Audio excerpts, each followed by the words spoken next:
జై తెలంగాణ, జై కవితక్క, జై టిఆర్ఎస్.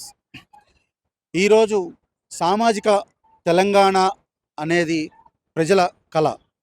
ఆ కళని ఎట్టి పరిస్థితుల్లో కూడా కళ్ళగా ఉండకుండా చూసే బాధ్యతను తన మీద వేసుకుని కవితక్క గారు ముందుకు సాగుతున్నారు. ఆ దానిలో భాగంగానే ఈరోజు ఈ సభను నిర్వహిస్తున్నారు. కవితక్క గారి ముఖ్య ఉద్దేశం ఏంటంటే, తెలంగాణ రావడానికి ముఖ్య ఉద్దేశం వారి యొక్క నిధులు, నియామకాలు, నీళ్లు అన్నీ తెలంగాణకే చెందాలి, తెలంగాణ ప్రజలు వాటిని అనుభవించాలి అనే ఒక ముఖ్య ఉద్దేశంతో తెలంగాణ ఫామ్ అయింది. కానీ ఇప్పటికీ బీఆర్ఎస్, కాంగ్రెస్ రెండు ప్రభుత్వాలు మారినా సామాజిక న్యాయం అనేది జరగలేదు. ఎందుకు జరగలేదు అని మనము ఒక్కసారి ఆరా తీస్తే, ఏ నాయకుడు కూడా ప్రజల్లోకి వెళ్ళాము అన్న ఒక పేరుకు మాత్రమే తప్ప ఎటువంటి సమస్య పరిష్కారం అవ్వట్లేదు. నాయకులు ఒక సమస్య గురించి ఎప్పుడన్నా వారి దృష్టికి తీసుకెళ్తే ఆ ఒక్కరోజు వాళ్ళ మొహం ముందర కనబడడం, టీవీలో 10 నిమిషాలు స్పీచ్ ఇవ్వడం, వెళ్ళిపోవడం జరుగుతుంది. కానీ తన సొంత తండ్రితోటి కొట్లాడి పార్టీ నుంచి బయటకు వచ్చి సామాజిక న్యాయం చేద్దామని, ఆ సామాజిక న్యాయం జరగాలి అంటే ప్రజలకు ఒక పార్టీ ద్వారానే అవుతుంది, మనకి ఒక రాజకీయ శక్తిగా ఎదిగితేనే అది మనం చెయ్యగలం అని. సాధ్యమవుతుందా సామాజిక న్యాయం చేయడానికి? రాజకీయాల్లోకి రావడానికి సామాజిక న్యాయానికి రెండింటికి లింక్ ఏంటి అని చాలామంది క్వశ్చన్ చేయొచ్చు. ఏదన్నా ఇప్పుడు మనము సామాజిక న్యాయం చేయాలంటే, ఇప్పుడు వాలంటీర్స్ చాలామంది ఉంటారు, చాలా పనులు చేస్తూ ఉంటారు. కానీ దాన్ని ఇంప్లిమెంట్ చేసి రేపు పొద్దున ఒక గవర్నమెంట్ ఆర్డర్గా మలవగలిగేది ఎవరు? ఒక ప్రభుత్వమే. అదే ప్రభుత్వంలో తానై ఉండి ప్రజల సమస్యలు తెలుసుకుని దాన్ని ఏ విధంగా పరిష్కరించగలను అనే ఒక నాలెడ్జ్ ఉన్న పర్సన్ని కూర్చోబెడితే డెఫినెట్గా అది సాల్వ్ అవుతుంది. అది తెలియాలి అంటే ప్రజల్లోకి వెళ్ళాలి. ఇప్పుడు జనం బాట, బావి బాట కార్యక్రమాలు కవితక్క గారు నిర్వహించారు. ఎందుకు నిర్వహించారు? ప్రజల సమస్యలు తెలుసుకోవాలి. ఒక్కొక్కరికి ఒక్కొక్క రకమైన సమస్య ఉంటుంది. ఇప్పుడు బావిబాట కార్యక్రమంతో సింగరేణి బెల్ట్ మొత్తం తిరిగారు. ఏదో వేరే వాళ్ళు వెళ్ళినట్టు నాకు అయితే సమస్య ఉందని 2 రోజులు ఏదో పెద్దపల్లో లేకపోతే ఏదో ఒక దగ్గరికి వెళ్ళి సింగరేణి కార్మికులు 10 మందిని కలిసి అయిపోయింది అని ఒక 2 మాటలు చెప్పి బయటికి రాలేదు. ఆవిడ ఖమ్మం, పెద్దపల్లి, కరీంనగర్ మొత్తం స్ట్రెచ్ ఏదైతే ఉందో బావిబాట కార్యక్రమంలో కోల్ మైన్ ఉన్న ఎంటైర్ బెల్ట్ని 2-3 దఫాలుగా తిరిగి ప్రతి ఒక్కళ్ళతోటి ఉదయం 5-5:30 కల్లా కరెక్ట్గా ఎవరైతే కార్మికులు బావిలోకి దిగుతారో అక్కడికి వెళ్ళి వారితో పాటు లోపలికి దిగి లోపల ఏం జరుగుతోంది, ఏ విధంగా జరుగుతోంది, వారి సమస్యలు ఏంటి అనేది ప్రతి ఒక్కటి కూడా తెలుసుకుని వాటిని ఏ విధంగా పరిష్కరించగలము అని ఆలోచించి వారికి రేపు పొద్దున్న మేము గవర్నమెంట్ ఫామ్ అయినప్పుడు ఆ సమస్యల్ని డెఫినెట్గా తీరుస్తాము. అంతకంటే ముందు అదే చెప్తారు కదా, ఫామ్ కాకముందు ఒక మాట, ఫామ్ అయిన తర్వాత దాన్ని పట్టించుకుని కూడా పట్టించుకోలేదు. మీరు చెప్పేది కరెక్టే. కానీ ఇక్కడ కవితక్క గారి విషయంలో ఒకసారి మీరు ఆలోచిస్తే ఆవిడ ఎన్నో సమస్యల మీద పోరాడుతున్నారు. ఆవిడ పోరాడిన ప్రతి సమస్య ప్రభుత్వం దృష్టికి వెళ్ళగానే ఇప్పటికి 3-4 సమస్యలు అదేవిధంగా 3-4 రోజుల్లో కూడా తీరడం అనేది జరిగింది. అదేవిధంగా అన్నీ ఒకటే రోజులో జరిగిపోవు. ఆవిడ ప్రతి సమస్య మీద పోరాటం సాగిస్తూనే ప్రభుత్వం దృష్టికి తీసుకెళ్ళి జనం యొక్క వాళ్ళ సపోర్ట్ని తీసుకుంటూ ముందుకు సాగుతూ ఆ సమస్యలను ఏ విధంగా పరిష్కరించగలము, ప్రభుత్వం మీద ఏ విధంగా ఒత్తిడి తీసుకుని వచ్చి జనానికి సామాజిక న్యాయం చేయగలము అనే ముఖ్య ఉద్దేశంతో ముందరికెళ్తున్నారు. ఈమె కూడా రాజకీయ నాయకులు అందరూ దొంగలే అంటారు. ఈమెను ఎట్లా నమ్మాలి?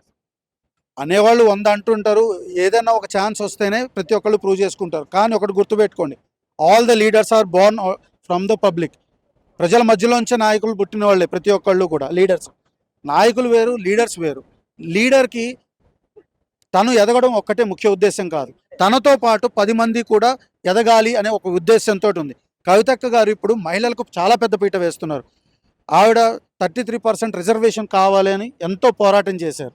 ఆ 33% రిజర్వేషన్కి తానేంటో ప్రూవ్ చేసుకోవడానికి తన పార్టీలోనే మహిళలకు పెద్ద పీట వేసి ప్రతి ఒక్క పొజిషన్లో మోర్ దాన్ 33% రిజర్వేషన్ ఏ విధంగా అడిగారో ఆ రిజర్వేషన్ అంటే ఇన్ఛార్జీల కింద నియమించిన వాళ్ళు 100 మందిలో కనీసం 33 మంది కంపల్సరీ లేడీసే ఉండేటట్టుగా చూపించారు. అంటే మార్పు అనేది తన దగ్గర నుంచే మొదలవ్వాలి, నేను ప్రూవ్ చేసుకుని తర్వాత గవర్నమెంట్ని అడగగలను అనే ముఖ్య ఉద్దేశంతో కూడా ఆవిడేంటో చూపించారు. అదేవిధంగా ప్రతి ఒక్కటి కూడా ఆవిడేంటి అనేది 10 మందికి చూపించి నేను చేయగలను అన్న కాన్ఫిడెన్స్ని ప్రజల్లోకి తీసుకుని వెళ్ళి ఆవిడ ఎలక్షన్స్లో నెగ్గి డెఫినెట్గా ఫ్యూచర్ సీఎంగా వస్తారు ఆవిడ. ఏం జాల నుంచి వచ్చినాం. ఏం జాల తుర్కేం జాల తుర్కేం బస్సులు వచ్చి తెలుసు చూసిన ఎంతకు ముందు అయినా అని బాగానే ఉంటది మంచిగానే మాట్లాడుతుంది. కానీ మాకు ఆటో గురించే ఇబ్బంది, ఆటోలకే ఇబ్బంది అవుతుంది. కొంచెం కిరాయిలు దొరుకుతలేదు, ఆటోల గురించి కొంచెం చూసుకోవాలని మేము గిట్ట కవితక్క గెలిపిస్తాం. మాకు సాయం చేస్తేనే గెలిపిస్తాం. ఎవరు సాయం చేస్తే అట్లానే అంటారు కదా అందరూ. ఇంకా అది గెలిపించినాక ఇక అన్ని ఆటోలు అయితే రోడ్డు మీదనే వచ్చినాయి, మొత్తం రోడ్డు మీద కూర్చోవాల్సి వస్తుంది. వాళ్ళ ఫ్యామిలీ గిట్ట ఏం లేకుండా అయిపోయినాయి. అట్లా అయిపోయింది. అందరు అక్కడి నుంచే వచ్చినాం. చేస్తామనే వచ్చినాం మేము, అన్ని చేస్తాం. మాకు కూడా ఆటోలకు కిరాయిలు లేవు, మా పిల్లలకు కూడా చదువులకు జాబులకు మంచిగా ఉండాలని చూసి వద్దామని వచ్చినాం. పట్టించుకోవాలి, మరి పట్టించుకోవాలనే వచ్చినాం. పట్టించుకోవాలి, చూడాలి. మళ్ళీ అట్లా పట్టించుకోవాలి, నమ్మకం ఉందనే వచ్చినాం. గెలిపిస్తే మాకు కూడా అర్థమవుతుంది. ఛాన్స్ ఇద్దామని. రేవంత్ రెడ్డి ఏమో ఇట్లా ఫ్రీ బస్ ఇచ్చినారు కానీ ఇంకా ఏమో లేవు. ఇల్లు వచ్చేటోళ్ళకి వచ్చినాయి, రాలేటోళ్ళు రాలేదు. మాకు రాలే, చేసినా కూడా రాలే. అడగలే, ఇంకేం అడుగుతాం. ఊకే రేవంత్ రెడ్డి పేరు వస్తేనే ఇస్తాం. మేము అంత ముందు ఎప్పుడు ఇచ్చినారో ఏమో, ఇప్పుడు ఇచ్చినారా మాకు? ఇప్పుడు రేవంత్ రెడ్డి ఇస్తే మాకు కూడా సాయం చేసినారని అనుకుంటాం. నా పేరు వెంగళ అంకయ్య, నేత కార్మికుని, సిరిసిల్ల. రాజన్న సిరిసిల్ల జిల్లా. అంటే కేటీఆర్ అంటే ఆయన చేసే పనులకు ఆయన స్వాగతం చెప్తాం. ఇప్పుడు కొత్త వచ్చింది కాబట్టి కొత్త పార్టీలకు మా గురించి ఏం మాట్లాడతారో వాళ్ళకు ధన్యవాదాలు చెప్తాం, అంతే కదా. ఇంకా కేటీఆర్ ఏం చెప్పలే. కేటీఆర్ కొడుకు 3-4 సంవత్సరాలు గెలిచిండు, అంటే 5 పరిపాలనలో 3 సార్లు 4 సార్లు గెలిచిండు. మరి దానికి ఏం చేసిండు అనేది ఇప్పుడు మేము చెప్పాలి కదా. ఏం చెప్పలే, ఏం చేయలే, మాకేం లేకు. మళ్ళీ నేత కార్మికులు ఉన్నాం మేము. మాకేం బిల్డింగ్ రాలే, భవనాలు రాలేదు, జాగాలు రాలేదు, ఏం రాలేదు. ఆయనతోటే పోరాటం చేసినాం. ఎప్పుడు అడిగినా కానీ అంతే. ఆయన పెద్ద అయినాడు, మేము గరీబ్ వాళ్ళం అయినాం, అందుకే వెనక పడ్డాం మేము. మమ్మల్ని ఇప్పుడు ఉంటలేడు, బిల్డింగ్ కట్టుకున్నాడు కానీ ఉంటలేడు. ఒక్కసారి 2 సార్లు కనబడ్డాడు, ఇప్పుడు ఉంటేనే లేడు. ఆయన ఎవరొచ్చి ఏం కొడతారో అని ఆయన భూమిలో ఏమో. ఏ పార్టీ కాదు, అందరు స్వచ్ఛందంగానే ఉంటా నేను. తెలుపుదాం. అయ్యో మన ఆడబిడ్డ అయితే మనం తెలుపుకోమా? దుఃఖాన్ని ఓదార్తామా? ఆమె ఆమె ఇమ్మడి పడదాం. అమ్మ అంటుంది కదా, అమ్మ అంటే అందరినీ కోరికలు తీసుకుడే కదా, అందుకు అభిమానం. ఏమో చేస్తా అని ఆ మాట ఇస్తుంది, చేస్తుందా చేద్దాం. వాళ్ళతో వచ్చిందంటే ఈమె చేయాలి. ఎందుకంటే జన బలంతో ఆమె ముందుకు పోతే గెలుతుంది అనే నమ్మకం మీద ఇప్పుడైతే కనబడుతుంది. నా మీరు అన్నట్టుగా నేను అన్నట్టుగా అంతే, మాటల మీద కనబడుతుంది. గెలిచినప్పుడు ఇక ఎంత అంటే ఇప్పుడు ఏదైనా కానీ కన్మర్గ్ అయిపోతుంది పాతయాన్ని, ఇప్పుడు కొత్తది ముంగటికి వస్తుంది, అంతే.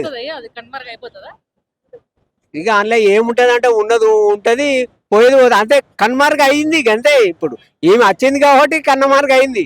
టీఆర్ఎస్ అని అంటే కూడా తీసుకోము అని చెప్పేసి అంటున్నారు. మొన్న వచ్చిన నేను అసలు పట్టించుకోరు ఎవరు అంటారు. కొందరే అంటారు, అందరి కడుపులో ఉంటది, వాళ్ళందరికి కక్కుతారా? కక్కతే కక్కుతారు, కానీ మంచి కక్కుడా చెడ్డ కక్కుడా అనేది తెలియదు. అవు కదా, ప్రేమ ఉండే ఇప్పుడు వస్తున్నాం. ఏం చేస్తుంది అంటే చేస్తుండదు, లేకుంటే గెలిచినాక తర్వాత మమ్మల్ని చూస్తుందా చూడదా అని అప్పుడు చూద్దాం. మళ్ళీ పోరాటం చేయాలి మేము, ఇప్పుడు చేయాలి. మరి అంతే, ఇప్పుడు ఏముంది, మరి ఏం చేద్దాం? ఎవరు మమ్మల్ని దయచేసి ముందుకు తీసుకుపోతారో వాళ్ళతోటే ఉండాలి. పోరాడే వాళ్ళు వేరే వాళ్ళు కూడా ఉన్నారు కదా, అంటే ఈ టీఆర్ఎస్ పార్టీ కాకుండా ఇగో చేసి సామాజిక న్యాయం అందరికి ఇదివరకు వాళ్ళు మాట్లాడు వరకే ఉన్నది కానీ ఎవరు చేసిన వాళ్ళు కాదు, చూసిన వాళ్ళు కాదు. చేస్తే మరి నీకు ఇప్పుడు నాది 73 ఏళ్ళ సర్వీసు ఏం చేసిందనే నేను నా కొడుకులకి ఏం చెప్పాలి? ఏం పని చేస్తున్నావు అంటే ఇప్పుడు పని అయితే దొరకలేదు నేత కార్మికునికి, అంతా మాయమైపోయింది. అక్కడ చూస్తే చేస్తే చేటుకు సగం మాకు ఇచ్చేది సగం. అంటే ఉన్న నేత కార్మికులే ఏం లేదంటే ఇప్పుడు మరి వేరే వరంగల్, కరీంనగర్ ఈ ప్రాంతాల్లో ఉన్న నేతలను ఏమంటారు మరి? ఇక అక్కడ బాగా పట్టించుకొని అక్కడి నుంచి ఎవరు పట్టించుకునే ఎవరు లేరు. అక్కడ చర్చలను పట్టించుకునే లేరు. అస్సలు నాయకులు ఎవరైతే ఉన్నారో వాళ్ళు పట్టించుకుంటే ఈ నాయకుల దగ్గరికి వస్తుంది మా బాధ. అక్కడే పట్టించుకున్నప్పుడు ఇక్కడికి ఎత్తుకైతే గిట్లనే వస్తాం మేము. అవి దయతల్లి ఇచ్చింది కానీ అమ్మ అనే జాగాలకు వచ్చినాం, మాట్లాడుతున్నాం. ఎక్కడికి వచ్చినావు? చిలకనే తల్లి చిల్కనగర్ ఏడాది? కుమ్మరుకుంట కుమ్మరుకుంటానా? ఆ. ఏడొస్తావు? అదరా అది ఉప్పలు ఆహా, చెప్తా. జంక్షన్ ఉందారా ఉప్పల్ రింగ్ రోడ్ ఉందా అక్కడ ఎందుకు వచ్చినావు? అందరు వెళ్తా వాళ్ళతో నేను వచ్చిన తెలుసా? మీటింగ్ ఈమె తెలుసా? తెలుసు కవితక్క కవితక్క. ఎవరు కవితక్క? కేసీఆర్ బిడ్డ కేసీఆర్ బిడ్డనా? ఎందుకు వచ్చినావు మీటింగ్ కి? అందరితో నేను వచ్చిన తల్లి. ఏమని చెప్పారు నీకు? ఇంకా ఈ అక్క ఎక్కనే లేదురా ఆడ గాడికి వస్తలేదా అని ఇక్కడికి వచ్చినాం. ఫ్యాన్లు లేవా? ఫ్యాన్లు లేవా? లేవు బిడ్డ లేవు నాన్న. ఎట్లుంది రేవంత్ రెడ్డి ఎట్లా పని చేస్తుండో? అని మొక్కం చేస్తాడు. ఏం చేస్తాడు బిడ్డగా? బస్ ఆర్చి ఒకటి తప్పించిండు. ఏం చేసిండు? మహిళలకు 2500 ఇస్తా అన్నాడు. ఏది లేదు, ఏది లేదు. అన్ని లోకాన్ని ముంచుతాడు. ఆయన మంచిగా చేస్తాడు. కేసీఆర్ ఎట్లా చేసిండు? బాగానే చేసిండు. పాపం అనొద్దు ఆయన తండ్రిని అనొద్దు. మరి మరి ఈమె నిలబడుతుందంట, మరి ఈమె గెలిపిస్తావా ఎట్లా మరి? గెలిపిద్దాం అందరం. మరి కేసీఆర్ ఆయనను కూడా గెలిపిద్దాం అందరం. ఎట్లా గెలిపిస్తాం? తండ్రి ఆయన బిడ్డ. మరి బయటికి వచ్చింది కదా తమ్ముడు కాదని. అదే ఈమెనే గెలిపిద్దాం. మంచిగా చేస్తే మనకు అంతే కదా. మరి మరి ఆమె ఇష్టం అని ఏమని అంటాం మా తల్లి. ఉందా నమ్మకం ఉందా ఏమన్నా? నమ్మకం ఉన్నదని వచ్చిన. మొన్న పోతే అక్కడ తరిమిండ్రు కదరా, అక్కడికి పోయినాం బోడుప్పల్ సైడ్. అక్కడ పోతే పోలీసు వాళ్ళు అంత గెలిపితే వచ్చినావు నాన్న మళ్ళీ భయపడి. అవునా? ఎట్లా మరి సన్న బియ్యం గిట్ల ఏమైనా వస్తున్నాయా? పథకాలు ఏమైనా వస్తున్నాయా? పథకాలు లేవు, ఏది లేదు నాన్న. సన్న బియ్యమే గయ్య అని దొడ్డు బియ్యం అయ్యో ఇస్తాండి. ఇక గయ్యే. జీరో కరెంట్ బిల్, ఇందిరా మిల్లు గిట్ల ఏమైనా వస్తున్నాయా? ఇందిరా మిల్లి మాకు రాలేదు. వచ్చేటోళ్ళకి ఇస్తారు కానీ కరెంట్ అయితే పీరియడ్. పింఛన్ అయితే ఇస్తేనే లేరు మాకైతే. ఆ కాళ్ళ నొప్పులు ఉన్నాయి, ఇక పింఛనే ఇస్తలేడు అంకుల్. అవునండి. అప్లై చేసినావు మరి? చెయ్యలే బిడ్డ. చేస్తారో ఇయ్యరో అని భయపడుతున్నా. చెయ్యాలి కదా. మా బిడ్డ చేసి చూడాలి, వస్తే వస్తుందేమో. మా అంకుల్ కూడా చేసిండే, ఇస్తారో ఇయ్యరో బిడ్డ అని భయపడుతున్నాం. అట్లా నాన్న. పేరు కళ్యాణ్. మీ బాబా ఎక్కడి నుంచి వచ్చింది? చిలకనగర్. ఎన్ని ఇయర్స్ బాబుకి? 1.5. చెప్పు ఎందుకు వచ్చినావు, దేనికోసం వచ్చినావు? మీటింగ్ అంటే వచ్చినాం అందరం కలిసి. ఎవరు మీటింగ్? కవిత. తెలుసా కవిత ఎవరు? కేసీఆర్ బిడ్డ. మరి ఎట్లా ఇట్లా గెలిపిద్దాం, ముఖ్యమంత్రి అవుతుంది అంటుంది, మీ సపోర్ట్ కావాలంటుంది, సాధ్యమవుతుందా? చూద్దాం.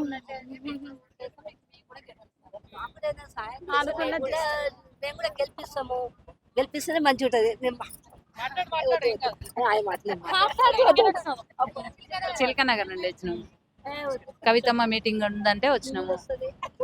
7 సంవత్సరాలు అవుతుంది మా ఆయన చనిపోయి, ఇప్పటి వరకు పింఛన్ వస్తలేదు. అప్లై చేసి 5 సార్లు చేసిన, ఇప్పటి వరకు వస్తలేదు. అడుగుతూనే ఉన్నాము. అడిగితే ఇప్పుడు వస్తుంది అప్పుడు వస్తుంది ఏమన్నా అంటే ఇల్లు ఉంది కదా అంటే, ఇల్లు ఏమన్నా గవర్నమెంట్ ఇచ్చిర్రా మాకు? అట్లా కాదు మేడం, ఇల్లు ఏమన్నా గవర్నమెంట్ ఇచ్చిర్రా? మేము కష్టపడ్డాము, తెల్లందాకా పొద్దా కష్టపడ్డాము. భర్త లేనందుకు పింఛన్ రావాలా వద్దా? అది వస్తలేదు. ఎవరిన ఇల్లు ఉన్నోళ్ళకి రాదు అని అంటారు. ఏమో ఇల్లు ఉన్నోళ్ళకి రాదు అని మా బస్సులో అంటున్నారు. ఓటేసుడు బరాబరే వేస్తూనే ఉన్నాము, అన్ని మీటింగ్లకు వస్తూనే ఉన్నాము, పోతూనే ఉన్నాము. మరి మాకెందుకు లేదు? గవర్నమెంట్ అయితే ఇయ్యలేదు కదా. మాకు కష్టపడి, మేము కష్టపడి తెలంగాణ పొద్దా కష్టపడి సంపాదించుకున్నాం. దానికోసం ఇల్లు లేని వాళ్ళు ఎవరు ఉన్నారు? ప్రతి ఒక్కరు ఇల్లు ఉన్నోళ్ళే ఉన్నారు. ఇల్లు లేని వాళ్ళకు పింఛన్ రాదు అని, ఇల్లు ఉన్న వాళ్ళకి పింఛన్ రాదు అని ఇది గవర్నమెంట్ రూలా? ఇదేమన్నా ప్రజలు ఎందుకు పుట్టిస్తారు ఇట్లా? మాకు అదంతే. రేవంత్ రెడ్డి ఎట్లా చేస్తుండే మామూలుగానే ఉన్నది. ఏముంది, ఏడేసిన గొంగడ అన్నీ ఉంది.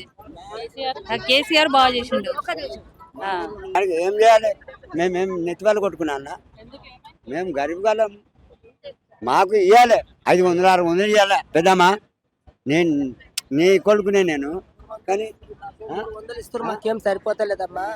మాది 4 ఎకరాల భూమి, 4 ఎకరాల భూమి 632 సర్వే నంబర్.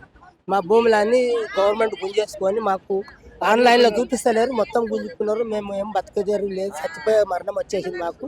మాకు ఏమి లాభం లేదు. మాకు 4000 పెన్షన్ ఇస్తున్నాడు, 4000 లేదు, ఏం లేదు. కేసీఆర్ ఉన్నప్పుడు ఎట్లా? 4 కేసీఆర్ కొడుకు 57కి కరెక్ట్ ఇచ్చిండు. ఇప్పటి వరకు కొత్త పింఛన్ లేదమ్మా మాకు, ఇప్పటి వరకు లేదు.